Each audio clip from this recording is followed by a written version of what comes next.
여전히 하나님이 여러분 사랑하심을 믿으십니까?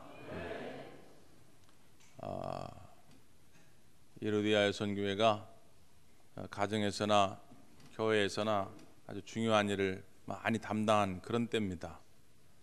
해야 할 일도 많고 시간은 부족하고 몸은 피곤하고 막 그럴 때인데, 그래도 얼마나 열심히 불평안하고 주의를 감당하는지 모릅니다. 우리 이루디아 여선교회 감사한 마음으로 우리 박수 한번 하십시오.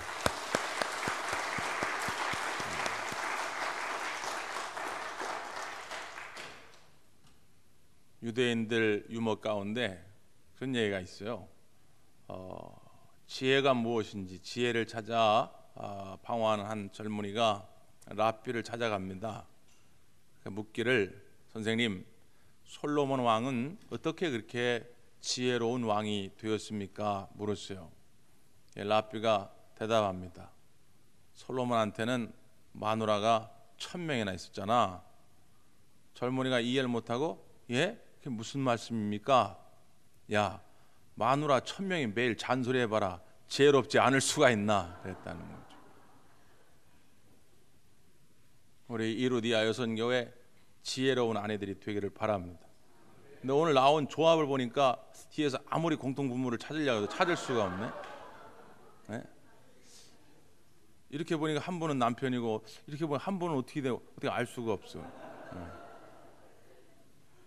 여러분, 남성 여러분 가정에 돌아가시거든 아내의 잔소리를 잘 들으시길 바랍니다. 우리가 하나님 앞에 나와서 하나님 말씀을 들을 때에 듣기 싫은 잔소리로 들으면 재미없습니다. 재미없을 뿐만 아니라 이 하나님 말씀이 내 삶에 녹아들질 못해요. 능력으로 나타나질 못합니다. 참 신앙생활이 힘겹죠.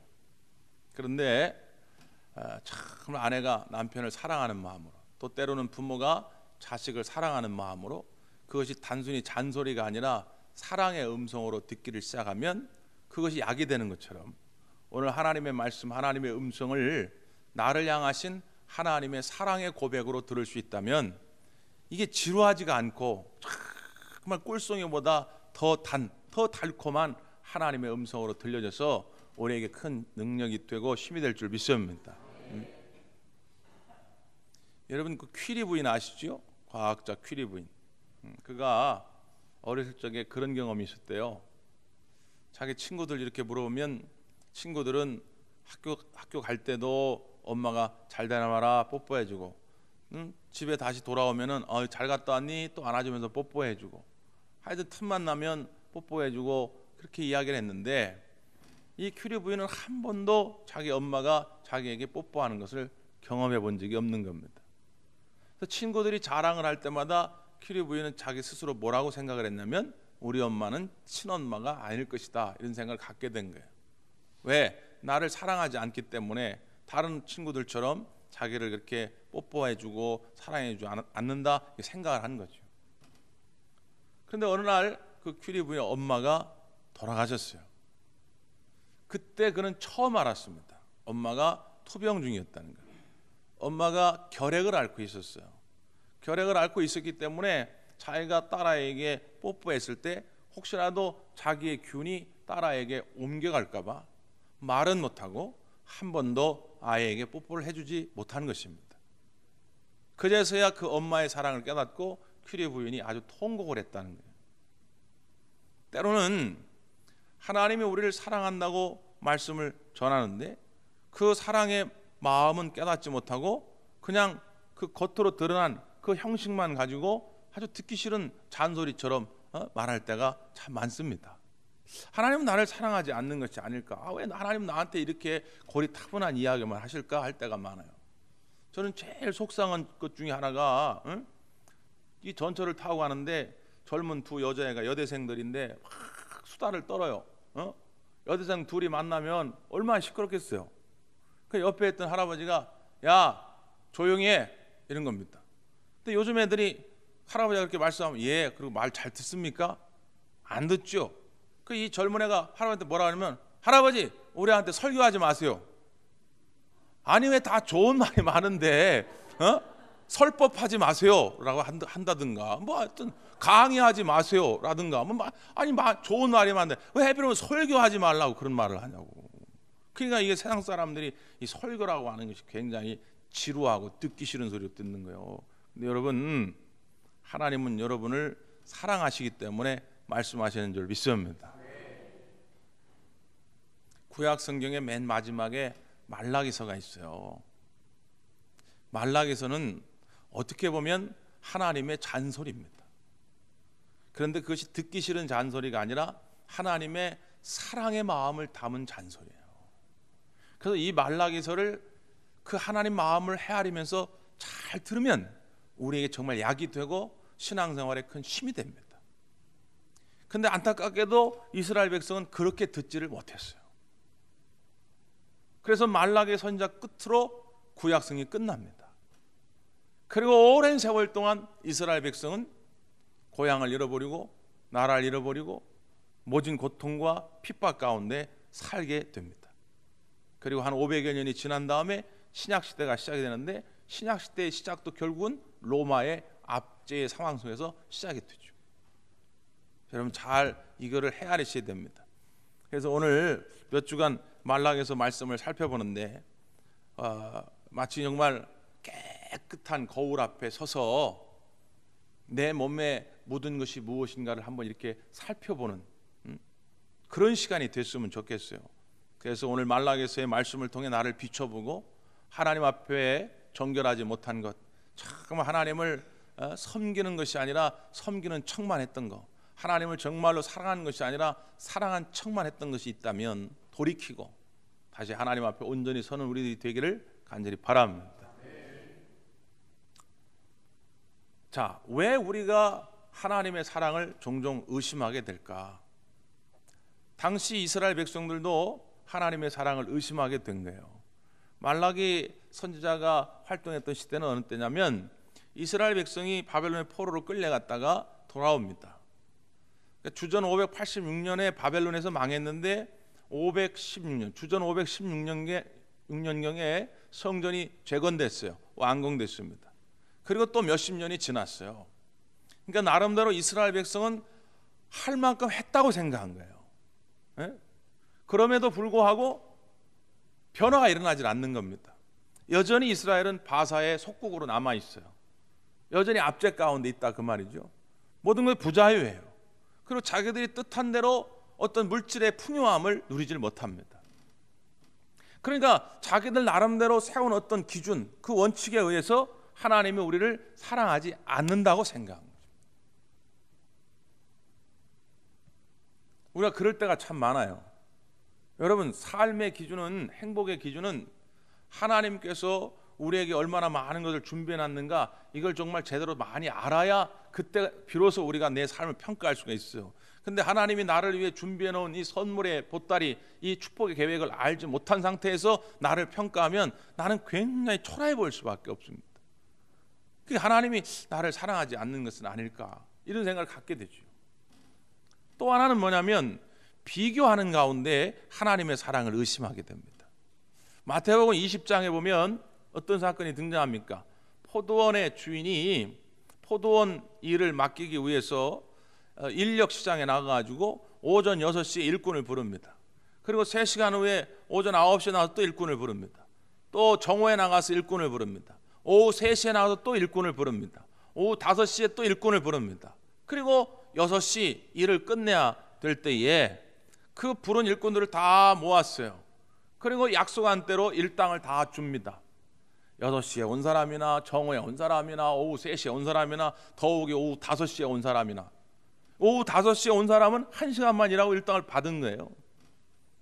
자, 그때 먼저 온 사람들이 경제적인 원칙에 따지면 이게 좀 불합리하다, 막 주인한테 대들죠. 근데 주인은 뭐라고 말하냐? 너는 나하고 일당을 약속한 거 아니냐? 이 사람도 나하고 일당을 약속했다. 그렇다면 그 약속한 바대로 받았으면 그게 감사할 일이지, 그게 어떻게 불평할 일이냐? 주인이 말합니다.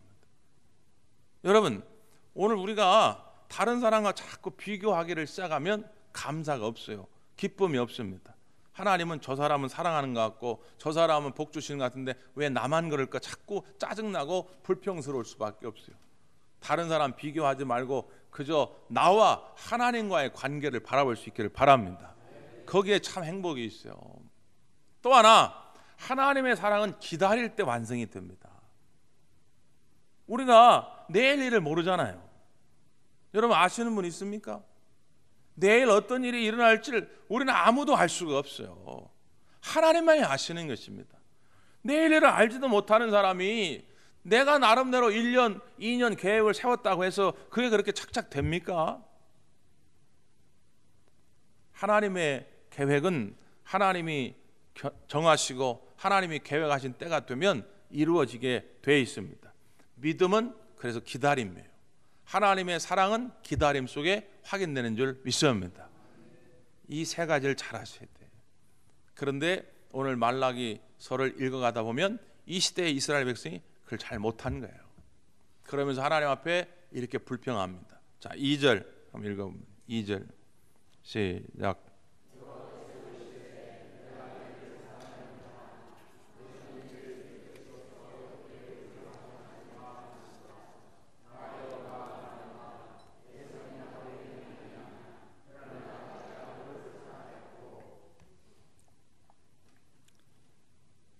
이절에 이스라엘 백성들이 하나님께 뭐라고 불평을 하냐면 주께서 어떻게 우리를 사랑하셨나이까 말하는 거예요. 하나님이 내가 너희를 사랑하노라 말했는데 주님이 언제 우리를 사랑했습니까? 보십시오. 우리는 지금 이런 상황입니다. 나름대로 성전 건축을 위해서 애를 썼습니다. 근데 큰 부흥이 없습니다. 아니 수고하고 애쓰면 하나님이 복 주신다고 했는데 별로 하나님 주신 복이 없습니다. 이스라엘 백성들이 꼭 이런 마음이 지금. 우리도 큰 꿈과 비전을 가지고 새로운 예배당을 건축했습니다. 예배당을 건축하고 하루아침에 무슨 로또 복권 당첨되듯이 교회 갑자기 부흥을 한다거나 무슨 가정마다 하나님이 크게 복 주셨나 이런 일이 참 일어나면 좋은데 혹시 그렇지 못할 때에 참 우리가 답답하죠. 하나님의 어떤 그 축복의 역사가 더딘 것 같아 답답하죠. 그러니까 그때 하나님 앞에 이렇게 반항하는 거예요. 하나님 언제 우리를 사랑하신 적이 있습니다. 그때 하나님께서 뭐라고 말씀합니까? 에서는 야곱의 형이 아니냐? 그러나 내가 야곱을 사랑하였고 이렇게 말합니다. 무슨 말씀이냐면 야곱은 누구의 선조가 됩니까? 이스라엘의 선조가 되고 에서는 누구의 선조가 되냐면 에돔의 선조가 됩니다. 이스라엘과 에돔이 똑같이 바벨론의 포로가 됩니다. 당시는 이제 바벨론이 최고 강대국이기 때문에 그 주변에 있는 모든 나라를 바벨론이 다 침략을 해가지고 속국을 만드는데 그 가운데 70년 만에 포로에서 돌아온 것은 이스라엘밖에 없어요. 에돔은 돌아오지 못합니다.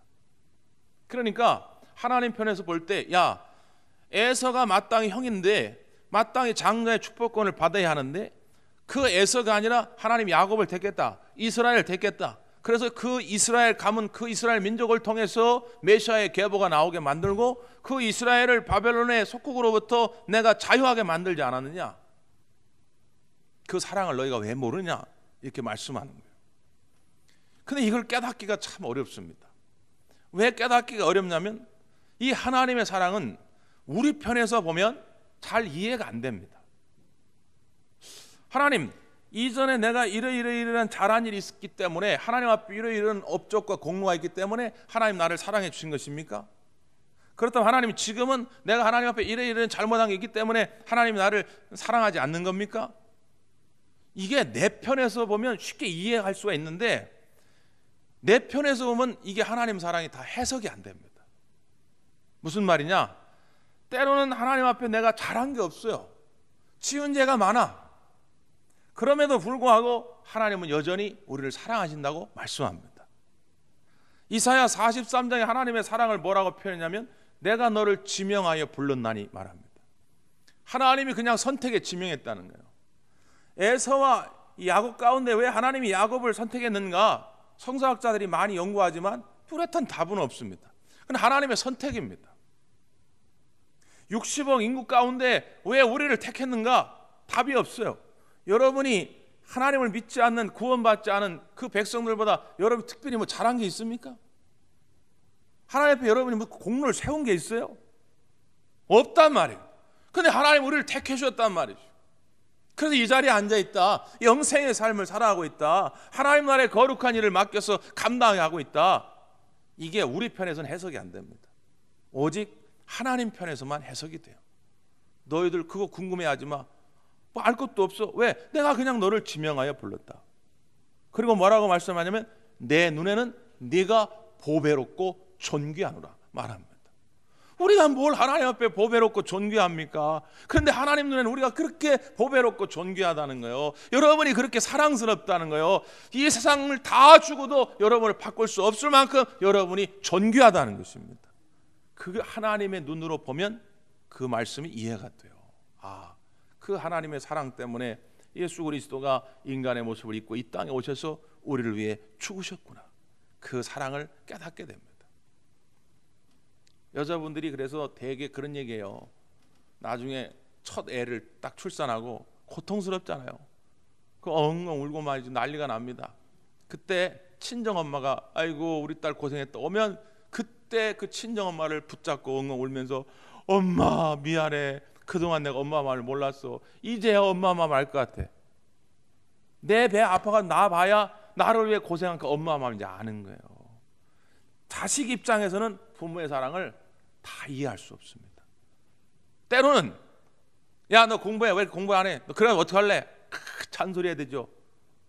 우리 엄마는 분명히 친엄마가 아닐 거야. 나를 미워해서 그럴 거야. 이런 마음이 들 수도 있다니까요. 그러나 여러분 내가 나중에 엄마의 마음으로 보면 그 마음이 이해가 되는 것 아닙니까? 오늘 하나님께서 오늘 이런저런 말씀으로 여러분을 복의 길로 인도하고자 할 때에 여러분 귀찮아하지 말고 여전히 사랑하시는 그 하나님의 사랑을 느낄 수 있기를 바랍니다. 오늘 말씀 가운데도 그래서 하나님께서 야곱을 끝까지 사랑하셔서 지키시고 도우실 거라고 약속합니다. 특별히 4절 이하에 보면 에돔은 회복되지 못했지만 특별히 에돔이 회복되려고 몸부림치면서 애를 쓰지만 하나님께서 끝내 그 에돔을 막으시고 야곱 그 이스라엘의 민족만 지키시겠다고 약속합니다. 앞으로도 저는 확신합니다. 때론 좀 이렇게 더딜 수도 있지만 지금은 당장 악한 자가 승하는 것 같고 주님 뜻대로 안 사는 사람이 잘 되는 것 같지만 종국에 가서는 하나님의 사람을 하나님 반드시 이렇게 세우실 것입니다. 우리 대광교회가 진실된 마음으로 주님의 뜻을 따라서 행하고 나아간다면 하나님 반드시 우리 대광교회를 부흥케 하시고 이 교회를 통하여 이 민족, 이 지역사회를 살리게 하실 줄 믿습니다. 기도하겠습니다.